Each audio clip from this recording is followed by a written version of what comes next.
Hi there, Glitch here with a follow-up video on Anita Sarkeesian and her take on Star Wars. I won't be making another video on Miss Sarkeesian until the planets align properly, but she apparently has a deep, dark secret.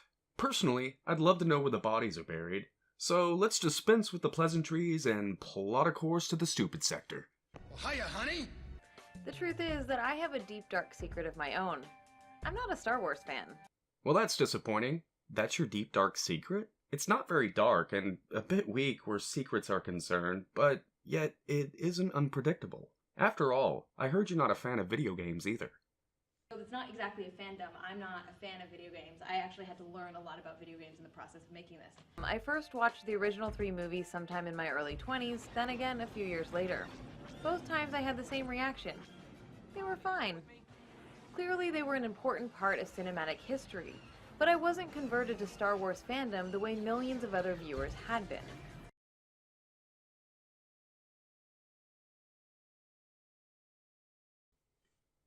I believe this might be a bit more telling than one might first think. I imagine most Star Wars fans from the 70s to the modern era saw the movies and played the games when they were children. Star Wars does have an exciting appeal for children, mainly young boys, but it also holds appeal for young girls as well. The idea of a grand space adventure, fighting a great evil under the worst of odds, and warriors who use a mysterious magic and an energy blade to fight their enemies. Star Wars is a great way to introduce children to the idea of the monomyth. It's also one of the most widely appreciated examples of a space opera, a genre which has widespread appeal in spite of the overall camp that tends to come alongside them. You or whoever writes your scripts like to choose things that you see as easy prey, but you fail to do the research. And sometimes it seems like you fail to do any research whatsoever. Its 2 main characters are a white woman and a black man. This is meaningful not only because it moves Star Wars into a space that better reflects its audience, but because the franchise is huge enough to influence the larger filmic landscape and potentially nudge Hollywood towards consistently telling more inclusive stories. Someone want to tell me what's happening?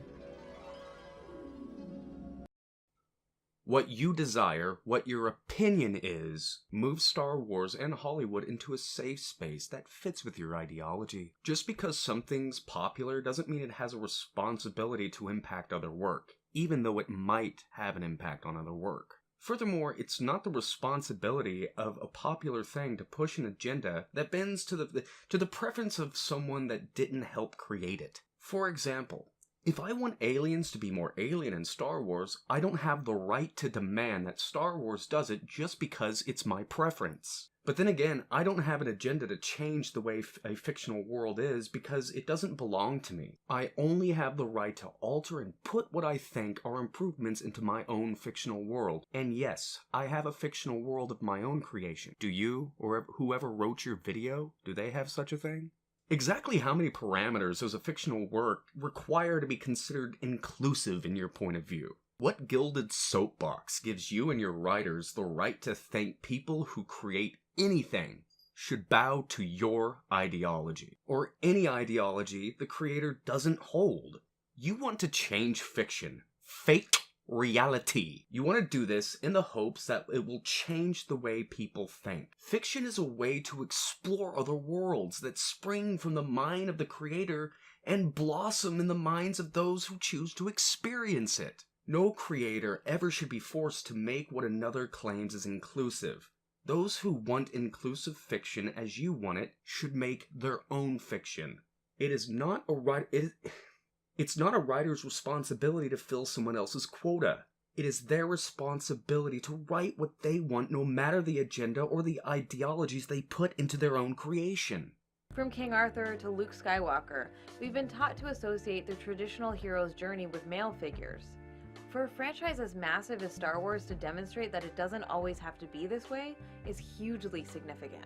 For longtime female fans of the franchise, this is nothing new. They have always understood that there was more to the story, more heroes in the hero's journey, that there was just as much of an arc of development for Leia or Guinevere or Han and Lancelot. From a princess either learning to, or fully capable of taking care of herself, to a rogue whose principles change as the story progresses. Star Wars can be considered the modern monomyth, and to simplify it so much as to say that Rey was the first example of this is not only reductive but also disingenuous to established fans who realize there's more to the story than waiting for some progressive punch card to fill. As one critic points out in this brutally accurate piece, everything that puts you in the moment when you're watching it falls apart as soon as you turn your brain back on. That article undermines the very spirit of Star Wars. A person can easily pick apart flaws in any work along with injecting their own points of value and bullshit agendas. The only thing that was brutal about this article, linked down below, is its bias.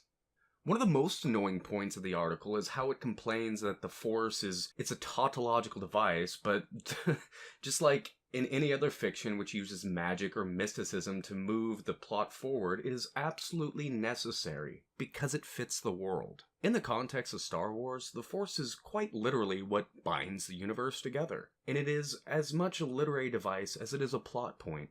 So, dear viewer, I suggest reading the article yourself, though I might make a video on it later. As a side note, that bit that was highlighted is also a link that I've provided, but honestly, I didn't know LiveJournal was even still around. However, my job is to always think about these things. I don't watch or play anything without thinking about and analyzing the content, and I'm okay with that. Thinking and critiquing and analyzing is what gives us better stories. So as enjoyable as the film was, it's still just so Star Wars. You have no special abilities. You're not particularly smart, can hardly smell, can barely see, and you're not even vaguely physically or spiritually imposing. Is there anything you do well? Oh, okay, so Star Wars is just so Star Wars. There's a fucking epiphany.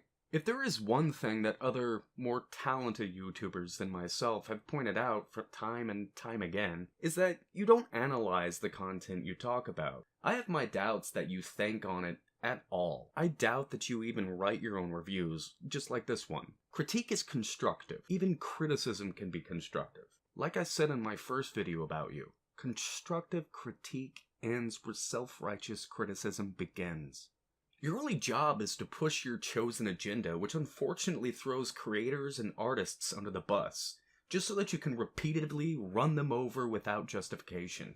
The truth is, you don't want better stories. If you did, you'd get out there and make them yourself, as opposed to crying about what other people make. So here's what I think. You're lazy, unoriginal, and lack the type of creative ability to make your own worlds or stories. Thus, you must feed off what other people do. You're not a beacon of hope. You're a leech. Force Awakens also faithfully duplicates another aspect of the earlier films, and it's the main reason why I will probably never be a huge Star Wars fan. The binary nature of its depiction of good and evil is really reductive. Don't make me come up there. Well, people like repetition, and it doesn't mean that it's reductive. A space opera, like Star Wars, is by and large constructed entirely of simple literary devices. The nuance is derived from deeper understanding of the motivations of the characters involved. Star Wars is just one of a slew of other series with this kind of deeper underlining story, some of which border on psychological horror. Examples are series like Asimov's Foundation, which deals with the use of futuristic mathematics as a form of divination. Another is Orson Scott Card's Ender's Game, in which child soldiers are pitted against an invading army via the use of a hyper-futuristic video game virtual reality interlinked thing. On the surface, both series have an us versus them binary, but it's when the reader steps back and analyzes the narrative that they really understand that there's a lot more going on just under the surface. One could even consider the grimdark, futuristic fantasy of Warhammer 40k as a type of space opera, though on a much more nuanced and violent scale. There will always be a rebellion or a republic fighting for freedom, and every crushed empire will be replaced by a new First Order. Narratives like this work to reinforce the mythology that good and evil are clear absolutes that are in constant struggle, and in such a universe, lasting systemic change is not possible.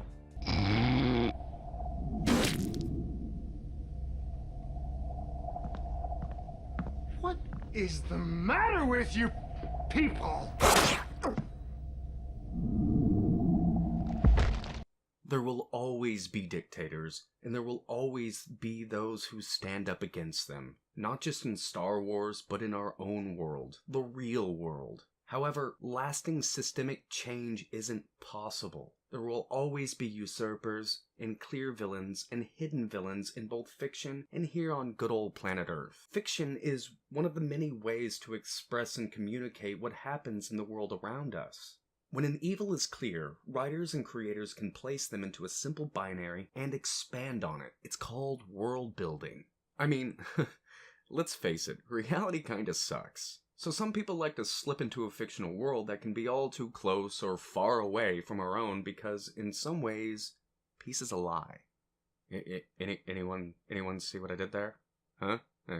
Probably not.